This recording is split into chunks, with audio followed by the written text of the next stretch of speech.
Welcome back to the Double Cleanse podcast, a podcast all about the beauty industry, the influencer industry, and whatever else we just happen to talk about. I'm Robert Welsh, professional makeup artist and content creator. And I'm James Welsh, skincare enthusiast and content creator also. Yeah. Look, we're doing content now. Look at us creating content for you. For you right now. That's how come it's called our jobs. Listen, Yeah. we've been talking a lot about AI recently. Not the AIs. The AIs. And actually, this is leading into content we're talking about today, our subject today. But one of my favorite K-beauty brands, Unleasha, have been recently they posted 2 AI videos, right? No, not our And honeys. it was so annoying. Yeah. But they're quite good. Like, they were called out in the Korean comments. brands are doing this a lot. They love it. Love it. Yeah. But then also the adverts for AI companies in Korea are everywhere, like absolutely everywhere. And they are very good. Like, they look like real things. But there is just like a soulness that's ripped out of AI, Yeah, right? soullessness. Have you seen the adverts for that AI app where you put your voice in and then you can sing any song in AI? No. Okay, so it's not like Ew. Suno, but it's something like that. And like the adverts are like these people like a song will play with them singing and then they're crying, they're going like shocked and crying and like all screaming and they're like, I can't believe that's my voice. All AI. I don't know. It's the weirdest fucking thing. People need to get a grip now. Come on, get a grip AI now. looks like shit. It looks like shit. No one cares what you look like if you were flying over Greece. No. No one cares what you look like if you were a Starbucks barista. Yeah. Like, no one gives a shit. The worst Like, thing come are on. those AI briefs that you get from brands. Oh my God. So there's a company that keep giving us AI briefs, and I got it, and it came with like stage directions for someone else. It was like, Kirsty looks to her left. I was like, who the fuck is Kirsty? This is a brief for me. Like, Kirsty looks to her left and smiles at the camera. My brief Can said you the same imagine? thing, It's but like, with my name. Yeah, it's I'm like not doing James that. looks to the left holding the product, wiggles his finger and says no. Whenever the fuck have I ever done that? Would that ever happen? Ever? But you can see as well, because it's just written in such a way. But I find myself talking like AI nowadays. And do you know what I think it is? Not all the time, but when I'm trying to write something and sound a bit more professional, I'll write something and I'm like, that doesn't sound like, that sounds like I'm trying to sound like other people online yeah, who I know what you mean. who I presume are doing AI. And I feel like AI has created this like language and this kind of flow. This that's is kind my of like impression the of an AI. This is Okay. what I've noticed on all, because I watch a lot of like crime things on something. Oh yeah. What started as a something turns into something. This is because example 1 and example 2 leads to example 3. Yeah. That's the thing. What started as this turns to this. It's not this, it's that, It's and this that. and this. Exactly. It's Yeah. not because of this. Yeah. And this thing question is that's something. Like, and this coffee, I'm not drinking it because it tastes like shit. Like it's like that kind of like there's such a structure to it. I actually watched a video about this because I watched a video on our friend's YouTube channel, Lo-Fi Book Club, where she was talking about an AI book and how this AI book was written. And I was like, how can you tell that a whole book is written by AI? So I watched this guy who did a really good breakdown of how you can tell something is written by AI and the patterns within an AI script. Very interesting. If you don't know how to spot it, it's a very good thing to look up. Yeah, it's almost like it's made its own cadence now that people are following. It's like the influencer. The influencer cadence is turning Yeah. into the AI cadence because Yeah. everyone's following that pattern. Yeah. And I caught myself doing it the other day. I was like, I never speak like that. Yeah, I well, never speak what like that. started with us talking about AI cadence slowly turns into a discussion about something else. And that's not just AI. That's the environment, and that's the world we live in now. That's it. That kind of thing, exactly right? it. Yeah, That's yeah. it. That's We it. did it, guys. We're AIs. Yeah. But actually, I brought that up because this brand were like really nice about it. And I posted a video reviewing one of their products. And at the end of this video, I said, this brand have actually really pissed me off recently because of these 2 videos that they've done. But they took the feedback and deleted it. And they liked my video and commented and were like really nice Alicia. about it. Yeah. They're really nice. I really like that brand. I like the people that are there, like working with them. They're really nice. Yeah. And their products are good. I love that 2-step thing. What's it called? The bubble Oh mark. my gosh, it's so good. I It's- need to it's- educate myself more about it, but they Yeah. sent it to me and I used it and I was like, wow. It's But I really didn't good. know what wow. Do you know what I mean? Yeah. Like, yeah. No, I love it. It's this 2-step like nighttime system. So it's like one, and it's in like the same bottle. So it's got 2 pumps on like 2 different bottles stuck together. That sounds terrible. And you pump out like a first foam. Yeah. And it almost kind of like melts like watery into the skin, right? Yeah. And then the second one is like another like a greenier foam that melts into the skin, but it's for pores. So the first step is for pores, so it's your exfoliants, and the second step is for barrier care, so you're kind of like soothing after, and like calming and stuff. It's just really nice. Yeah. But before we get into today's topic, I have a fact or fiction for you. Okay. This is a game we play where we bring a story to the table where an influencer has done something weird. It may be true, it might not be true. Could be fact or fiction. Hence fact or fiction. And the other one has to guess fact or fiction. Yeah. There's an influencer who became very well known for her charity work, right? I mean, there's a bit more to the story where she changed religions, kind of irrelevant here, then kind of went down this whole lifestyle of, you know what, I need to do what's best for the world. All her content became about donations and people donating to her charity. She set up a charity and then started posting all these videos of like, this is the food truck going off to feed these people. Here we are at this community doing the charity work, etc., etc., etc. The charity work's not the story here, really, you know, with the kind of charity work she's done. But a news studio, whatever you call them, company, channel, started doing a deep dive into her videos and noticed that every single video she did that involved her physically being somewhere or showing something linked to her charity work started off with AI video footage. There's one video where she's with a load of kids and she's saying she's got a bakery, her own bakery that all these people work at. In real life. In real life. That they say is the charity. So they make food and ship it out to people. They're all at this bakery. She's like, today we're feeding like all these kids. It's not even her. Like when you look at the video, it's like, that kind of looks like her, but it's not her. And then there's a video of her waving off the food truck. I don't know how to explain this. She's close to the camera. The food truck is behind her on the road. As she puts her arm up, her arm goes behind the logo on the truck. Do you know what I mean? So it's all obviously very, very fake. She gets called out for this and she posts a video basically saying, I can't believe you're doing this to me. I'm doing good work. Yes, we use AI, but it's to kind of trick the algorithm. Like AI videos do so well. So the videos that she wants to get attention and to promote her charity work, she purposely puts AI at the beginning of it because they do well in the algorithm. Part of her, it's not even an apology video, but because people couldn't find her charity. They can't find a charity. They can't find this bakery. So she's like, I'm going to call the bakery. We're going to FaceTime them now in this video. So she FaceTimes these 2 workers, right? And she's talking back and forth and the connection's a bit weird. There's a bit of lagging, as there sometimes is over Zoom. AI call. It doesn't look AI, but then a YouTuber did their own deep dive and saw that the logo of the bakery on this man's t-shirt on the call changes. So it says whatever bakery, then there's 2 initials like LA, which then changes to like LY, which then changes to AY. So it's obviously AI. Yeah.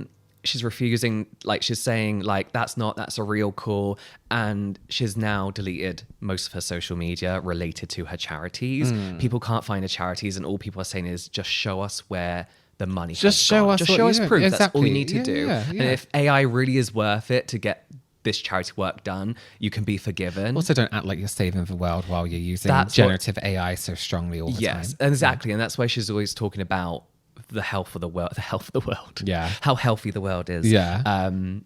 But then using AI, fact or fiction. I think it's fact, but I don't know the extent of this story because I know this is a situation, but I don't know if the examples you've given are fact. But I don't know whether you're mixing it up a little bit, but I think it's fact. It's all fact. Yeah, it's crazy. all fact. Crazy. The videos of her trying to excuse or not really trying to like pass the blame and basically she's like, guys, you're all bullying me.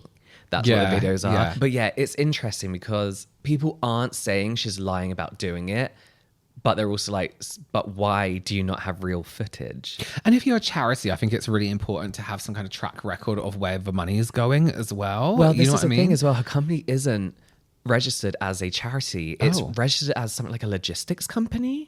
Oh, because they ship out stuff, I guess. This is really strange. I don't understand brands that do this. Is it Clean Skin Club that do the towels, the disposable face towels? Have you seen their social media? Yeah. I think I commented on it recently. I was like, your guys' use of AI is out of control. Sandra. Are they using AI now? Let me just double check it. That's the name. 1 second. They have a podcast now too. Yeah, it's Clean Skin Club. So they do like the disposable towels. You can get them in like Target and stuff like that as well. Almost every single video of theirs is AI in some way. Then I was like, this is really strange because I assume they do something like, I don't know, most brands do something earthy. There's a whole thing on their website about this scheme that they do for like compost, trying to save the planet. Right. And it's like, what's the point? But every single one of your videos is generative AI. Oh, that's an interest. Can I nick that for a video? You can. Thank I you. was going to talk about it, but I don't know how to, so I'll send it to you. Because it's skincare, I'll do it. So they did this whole series recently where it's like a trial, and like there's like so much of it is just AI stuff. It's just really, really bad. That's so strange. But it looks shit. Like, It how are you never going to looks talk about good. saving the planet and then be Yeah. actually doing something every day that is not? You Yeah. know what I mean? And it doesn't even look good. It looks really shit. It always looks really, It looks really bad. really fucking bad. Do you have a product for me that you are loving? Right. Well, let's talk about one we spoke about last episode. This is from Dior, and this is their Dior Backstage Glassy Glow Stick in Glazed Bubble. Glazed bubble. That cheap packaging. Come on, Dior. It's a highlighter. Ooh, Highlighter. But it's kind of like, see how glowy that looks? It looks Yeah. very like, almost like, I guess gel-like, but it isn't gel-like on the skin. It is so subtle. And very glow from within. It doesn't look glittery, it doesn't look shimmery or anything like that. I actually think there's a lot of product in it. Let's wind it all the way up and see. But my only qualm with these is they do ones that are, oh no, there's only that much in But there. still, like rubbing that's going to last a long time. Yeah. They do ones that are different colors. I think they have a purple one, and I got 3 different colors and they all look the same is what I'm trying to say. Oh, really? Yeah, so don't bother about that. But they're just really nice and gentle on the skin, really subtle. Are they like watery? No, it looks watery, doesn't it? It does. looks like it's going to be greasy. Yeah. But it's not at all. It's very, very like, once you put it on the skin, it doesn't look like there's a layer on the skin or like a greasy layer. Because sometimes highlighters, when you put them on, especially in like stick version, that are really glowy, can really show up texture and it's really obvious. This is so smooth, so beautiful. It does look nice. Smells, do you want to smell it? Vanilla? I'm going to be honest with you. I don't know if I can bother to reach and over. menthol. Oh no, I'm going to throw it at you. Oh, no, please. Got it. Oh, How's that for you? that is like vanilla-y menthol. That's very weird, but not Yeah. too minty. Isn't it weird? Should I It's throw like- it? Should I just pop it on the table? Yeah, put it there. Yeah, it's like vanilla and menthol. Yeah. But really, really nice. I actually like their blush products in cream form. I hate their blush powders. I think they're really terrible. But They're everything else, old-fashioned. everything else I really, really like. So today we do actually want to talk about when and if brands get mad at us. We get asked this question a lot because a lot of mine and Robert's content is kind of call out Yeah. videos to certain brands.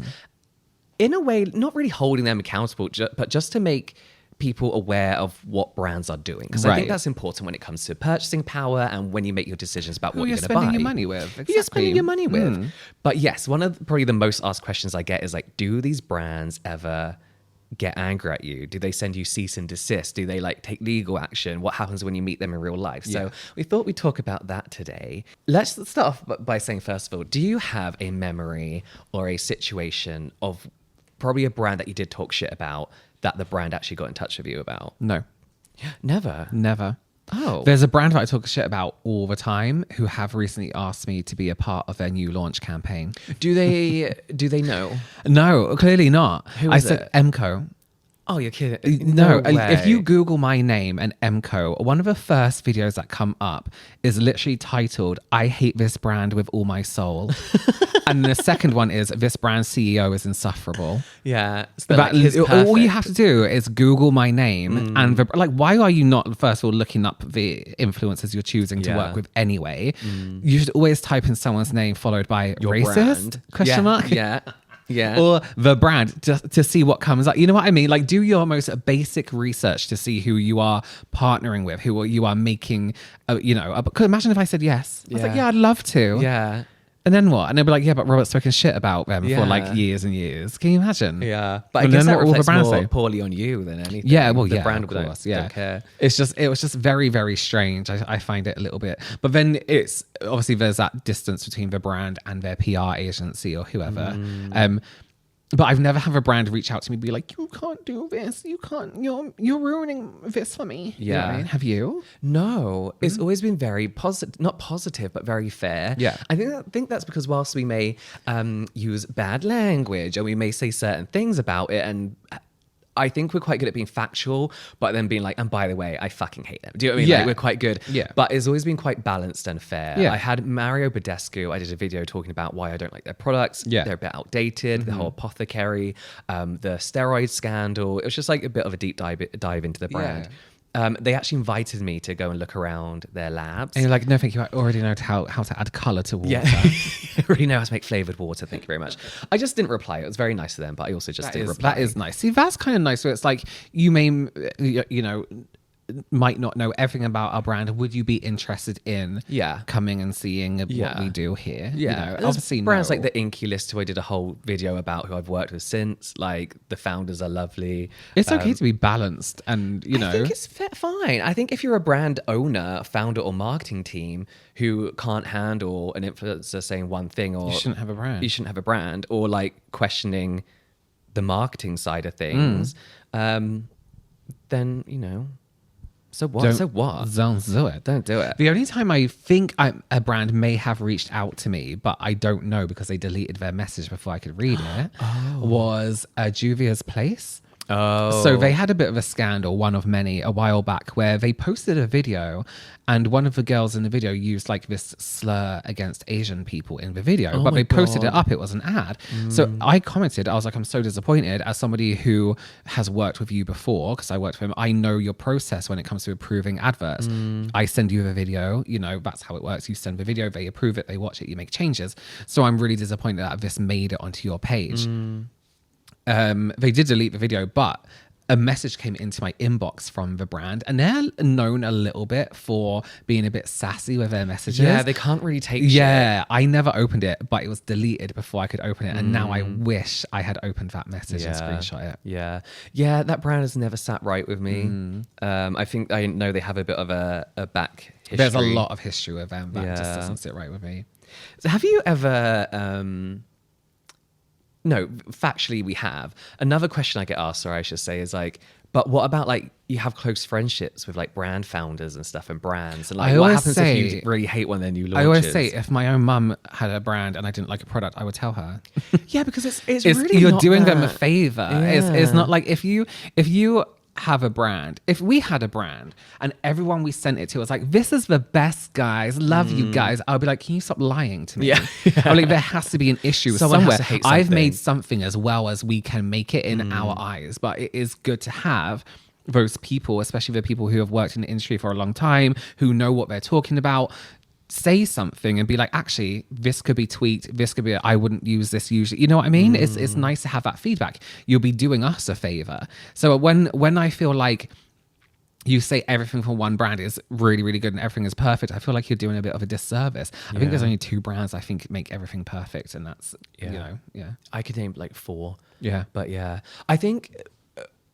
One thing I do like about brand influencer relations is getting to know the founders and getting to know the team. It feels a bit more like old school YouTube than how people do things on TikTok nowadays, which is just a brief in your DMs kind of thing.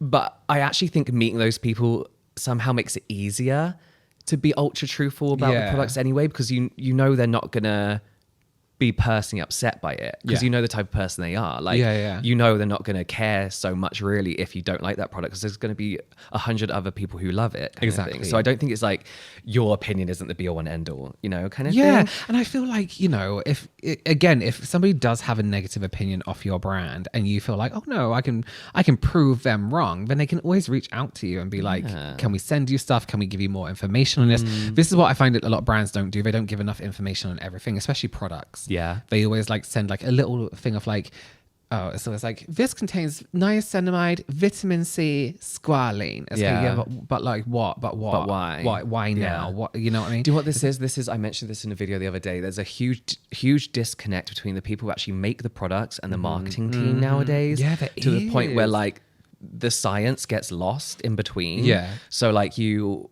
think you know the product, but you don't really know, like, it's like, why do I like this? And what are these ingredients doing? And how do they all work together? How is it different to every other version of this out there? The marketing team just want you to say what the final outcome is rather than like how it's working and why it's working, which is maybe how people want to shop nowadays, to be fair. But have you ever been blacklisted or taken off PR lists that you've noticed that was a direct cause of? I think Urban Decay, but I never had confirmation because I get Urban Decay. Do you? I don't know what. I still get Urban Decay. Yes, no. Yeah. So I get it now, but I think they went to different PR people because they came out with this mascara a while back. It was like this 2-edged mascara that looked like a sword, and they were pretty excited about it. They were like, "This is a great mascara." I give it a really terrible review because it was clumpy and shit. Yeah, and I never heard from anyone ever again. Yeah, Rode. I think, really? yeah, they do this I'm thing. on Rode. You're on Rode. They always reach out to me to send me PR, but then it always lines up with me doing like a deep dive video into the brand or updating news about something that's happening with Rode at the time. It's never really negative. I was thinking very fair with Rode because I don't like how people attack Hailey Bieber when talking about the brand because she's really not done anything. You know, I actually quite appreciate her work ethic and what she has put into Rode and how Rode is. But I've definitely not been sent stuff because of those videos. I believe. I can't think of any reason why they contact me and not send it out to me. You know? But then I do wonder as well, I'm like, do they even notice that you're talking about them? Because to me, clearly it's evident that a lot of brands don't actually watch what you're doing. I'm always surprised that they are. I always really? get feedback. I talked about a brand recently called Epi, who appear to be a Korean brand with American investment. Right. And I did like a really short TikTok-y deep dive, which wasn't too deep. Didn't think they'd see the video. They emailed me literally the night of posting it. Oh, really? Every time I talk about a brand and like a deep dive, they will message me kind of like explaining and that's if I don't message them first for comment. But I'm always surprised that brands do see what's going on. Yeah, there's some brands that I'm surprised send me PR or send me anything. Yeah. Because I'm always like, when I open it, I'm like, oh my God, what the hell? Yeah. Have you ever spoken shit about a brand and then be like, oh, you know what, actually they were right? But actually, like, I take that back. Do you know what I mean? Like, fuck. Yes. Yeah. Cool. A brand called Glamlight. Glamlight? Yeah. So they're really well known for their licenses. Like they do like these really good collaborations with different people. So they always do like a lot of horror ones. They do like Chucky, they do like Scream, but they always do like really fun things. They had a situation go on TikTok, and every time I do these videos, I'm very much with the consumer. Like I hate it when brands take the piss out of consumers or take their money or rip them off. And there was this whole situation that happened on TikTok. And it's my fault. It was very much one-sided from the customer. And then the owner actually reached out to me and she was like, this is my side. This is it. And I was like, oh my God, I'm so sorry. So I made another thingy video. If you like, this is actually the evidence with timestamps, what she said, all this kind of stuff. Yeah. I've never done that. I don't believe that. I actually haven't. No, I actually think what I guys. do is a negative kind of thing because I look at like similar channels like Jen Loves, right? She's very much on the ball, very much, but her style content is updating the news. Yes. You know, if there's any corrections, she'll do it next week. Or if there's any kind of like on a live updates stream. to it. Yeah. And it's not even corrections because she's very much just presenting things how they are As at that they're moment in happening, time. yeah. Whereas my videos are more of like, this is supposed to be a complete story. Right. So I do purposely wait until it's died down a bit to get the full story. See, I put a lot of my own personal feelings into mine. Yeah. Like I'll be like, this owner's a twat. I fucking hate You mean a twat? Yeah, you twat. And then next thing I have to be like, turns out they were... No, it's only happened once though. It's only ever happened once. But I get angry for the consumers and for people that are being like cheated by brands like very often. Yeah. I do think you and me see ourselves as going back to like brand connections. We aren't with the brand. We're not I like don't influencers know, where we're and like, this is what really annoys me when people are like, they question us when it comes to if we're talking the truth about a brand or if it's an honest opinion. So it's like, if you know us, you know we do not give a shit what the brand thinks. We don't need to be friends with brands to have a career. Yeah. You know what I mean? Which I Yeah. think is a very new thing. I feel like, especially if you're a TikTok or something like that, you have to be very brand friendly. But I do sometimes think it comes across harsher because we have English accents. do you know what? I think a bit of both. But I think because we swear anyway in general. Yeah. But I actually get the opposite feedback that it sounds more like eloquently put together simply because of a British accent. Yeah. Which I think is like an American thing. But I think British people are like, they don't care. They're just there for like the tea and the swearing. They're here for this. Here for this. But yeah, this is things like, I'm not saying that all influencers suck up to brands because they definitely don't. Oh, They not definitely everyone. We're don't. generalizing. Yeah, but like we keep saying, we don't need a brand's what's the word? Like approval or friendship. Companionship. If we want something, I actually don't think lying and being positive about a brand to stay on PR lists is a thing anymore. No. I actually don't think brands care that much. I think people who want to be on a PR list do that. Makeup wise. Before they're on the PR list, I think they suck up to get on a PR list, which is fine. If there's a brand you really, really love, why the fuck would you not want to be on the PR list? I mean, yeah, if you really genuinely like them, but yeah. Let's go back to these like questionable briefs that we've had before. I've had briefs before because there's a lot of like what we're doing, calling out brands, also goes on behind the scenes before we even say anything online. Yeah. There's a lot of the times where brands have to be put in their place, but when they even speak to us, when they speak to our management, and that's one thing that like, a lot of people don't see is like, well, I'm not saying that. The amount of times I've had to tell brands like, I cannot make that claim because it's illegal in this country. And they were like, oh, we didn't know. It's like, how do you not know? How do you not know this? Like, I can't say that first of all because it's not true. Second of all, it's against the Illegal. law. Illegal. But also, can you compare this product to this product? No, I can't. No. Can you like talk shit about this product essentially? No. There was a very popular brand that was going viral for their mucin alternative, shall we say. Not Glow Recipe. And they wanted everyone to talk about a snail mucin product that was going viral at the time and say how theirs is better. They didn't even ask, had you used it? Do you think it's just better? like say it's like better. this is why, or even this is just a comparison to this product. It was like, you need to talk shit about this brand. Not quite like that, but that's what it felt like. And that's kind of what it read as well. So obviously you're like, no, as well. And honestly, I posted a TikTok the other day saying influencers, like, you realize you can say no, You right? can literally, you don't have to Yeah, do you don't have that. to do anything. It might be more difficult if you don't have management, but simply saying like, I'm not going to do that for this reason. Here's what I want to do instead. And here's why I think this is fairer or why I think this will land better with my audience. Yeah. Brands appreciate that. They're not going to be like, no. Yeah. Do you know what I mean? They're going to be like, Yeah. okay, well, and then you kind of have to meet halfway sometimes, but you still always get your way. Well, there was this brand once who I won't mention her name just in case. They wanted me to do a whole video about just their products, about their brand. And they had said to me before that they were extending their shade range of foundations. I was like, oh my God, amazing. I can talk about the brand and talk about, I thought in my mind, the brief was, we're talking about this extended range of foundations. This was way back in like 2020, way back. And I got the brief and it was like, this foundation comes in 4 shades. Oh.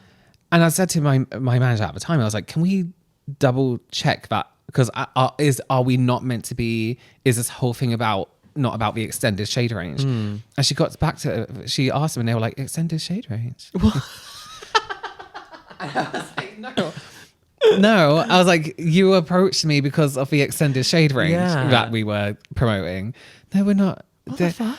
And I was like, well, I can't do this then. Yeah. Because you have 4 shades and you're talking about, I thought this was an extended shade range thing. Yeah. This is what I'm basing the content on. So that, and they asked me not to reveal it was an advert in the thing, which we said, no, legally, of course, you can't do that. And I wouldn't do that. Anyway, legally, sorry, we have to say it's an advert in the UK.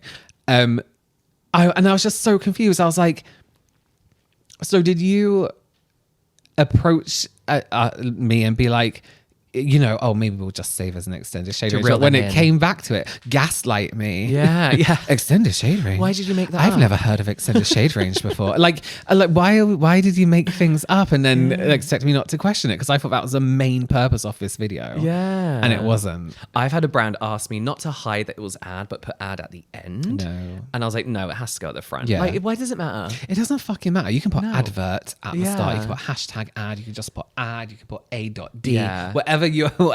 Yeah. Just whatever's There have up. been times where I've done like an opening hook for like, because I like to write a script first, send it to the brand so that when I film it, there's no going back with filming, Yeah. right? Like once I film it, done. You know what I was going to say. And there have been times where like, we like it, but can we change this hook? I'm like, that's shit. That's It's like your hook is really bad. But then out of spite, I will do it. Yeah, Because to like, well, show- if you want it, I'll show you how shit it is. Yeah. And if adverts don't land. Yeah, but I watched a girl talking about this the other day. She was like, why do brands come to influencers with briefs and telling them exactly what to say with an exact script when people are Yeah. following us because of the way we talk and the way we talk about products? I think that brands are starting to treat influencers like UGC content. Yeah.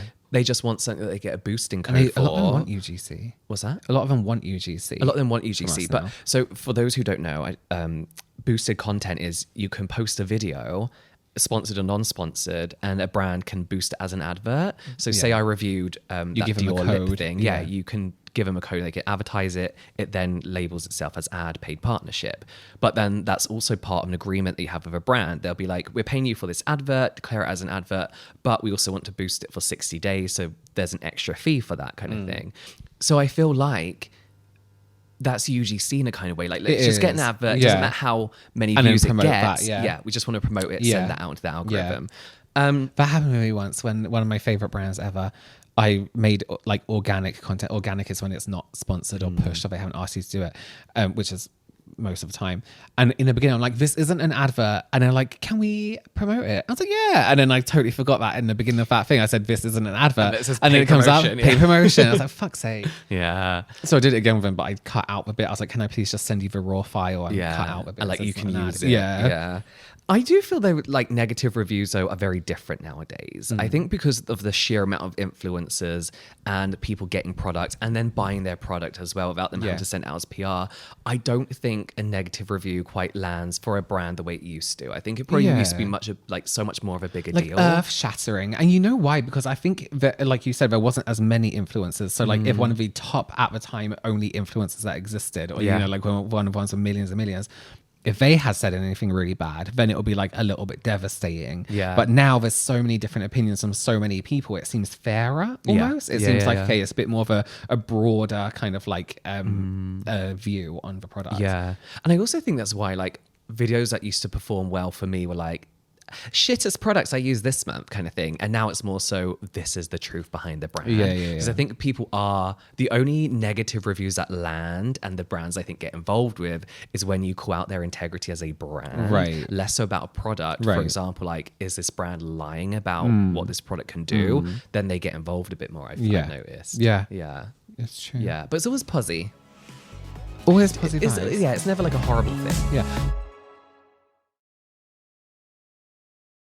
James, can we just do your favorite product? my We God. haven't had one from you. Right, this is my favorite, one of my favorite products. So we came back from Korea, or maybe like 3 weeks, Korea, maybe 3 weeks ago. Yeah. we went to this place. Still jet lagged. Wait, we went to Medicube. This is in Medicube. Why was this perfume from Medicube? I don't know. So this is Formant, and this is their signature perfume called Cotton Hug. There's a bit of an ongoing thing here where I always talk about bedtime fragrances. Oh God. Is this one you consider This bedtime is you shower in the evening, and you want to smell nice before bedtime, so you put this on. Cotton Hug. That's not an even. It's too floral to be an even. Floral? Yeah, there's a floralness to it. It's cotton, but there's also like a sweet floral to it. That's not an evening fragrance. That's overwhelming. Overwhelming. I really don't think If you flapped in bed, if you were in bed and you flapped to your side, and I got a whiff of that, I'll be like, that's not for now. This is like clean sheets to me. It's not clean sheets enough, I'm afraid. It has like extra to it. It has My like extra to God. it. Let me smell it. I'm pretty sure I'm right. Can I spray it on my hand? Yes. Well, do you know what's actually funny? is when we were in there, I smelt this fragrance. And I actually only got it because it's got Shin Chan on it in like a little bathtub. It's too much. But I was like to the lady that works there, I was like, so there was Cotton Hug, there was something else, cotton. I was like, do Foment do any other fragrances? And she was like, yes, there's Man Cotton, something or other cotton, something cotton. I was like, anything but cotton. And it was like everything they did seems to be cotton. Yeah, that's so strong. Oh, that smells different to how I smell it. That's weird. Everything on me smells funny. Yeah. I can't lean anymore. That almost smells like clean toilet. That's what I mean. It smells like bathroom. Like if I walked into a hotel and this was the smell of a public toilet, I'd be like, oh my God, it's so fresh. Yeah. But like that's heavy. Well, I really liked it. I thought it was a fresh, it's not bad, light fragrance. I do. I would. It's public toilet-esque. Yeah. Now I smell it on you. Yeah. See, nothing is right on me. It's not. It's very rarely I find a fragrance that sits well on me that everyone likes. Do you think it's because of your neggy aura? I think it's because of my nuggy attitude. Yeah, I think so. It's floating above my skin. Can we just change the subject completely? Yeah, Have completely. you ever noticed how Americans say Love Island? No. Love Island. Like it's two separate words. It is two separate words. Yeah, but when you listen to Americans say it, like, hey, have you watched Love Island? No, you mean Love Island? Watch it next time you're on TikTok. Have a look. Have a look at Americans say Love Island globally. It does not need to be on all through the fucking year. I know. Stop it right now. Yeah, like Love Island, spring, summer. Love Island, winter escape. X on the beach, Love Island, But X's, all isn't it stars the on the same? beach. Like, aren't they just in that villa the whole fucking time? I don't know. It's boring as shit. They need a cozy cabin one. They need. Do you know what they need? Love Island, worldwide all stars. Love Island. Love Island. Love Island. Love Island. Love Island. That's like Argos. Top Shop. What still exists? None of those. Index.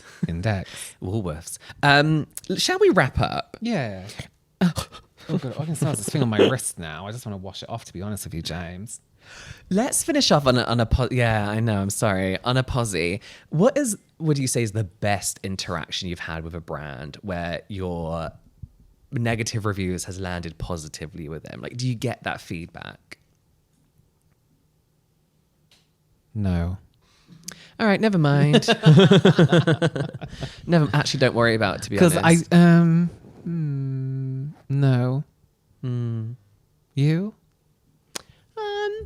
I like it when they end up in like a Zoom call where it's like, do you want to jump on Zoom so we could talk about everything that you've discussed? I'm like, yeah, and I'll have questions for them and I'll go through things and stuff. Yeah, I don't think anyone would want to get on a Zoom call with me after the videos I make on them. But yeah, I do. They have to have done something very, very wrong for me to make a whole dedicated video. Yeah, true. To a point where I would not respect their opinions, even on a Zoom call. See, my thing's always like, if I can ask him a few more questions, if I get a few answers to these unanswered things, I'm gonna do a Zoom. Yeah. For sure. Yeah. You know what I would find interesting actually is if you've ever given a brand a negative review online and their response, I always find them really interesting. Oh my God, I have so many stories about that. Of people just giving negative reviews and it all going downhill. Yeah. If you have any like stories about that, let us know in the comments section of wherever you are watching or listening to this podcast. Like, subscribe, follow, hype, whatever platform you are on, please interact and hopefully we'll see you next time. Bye.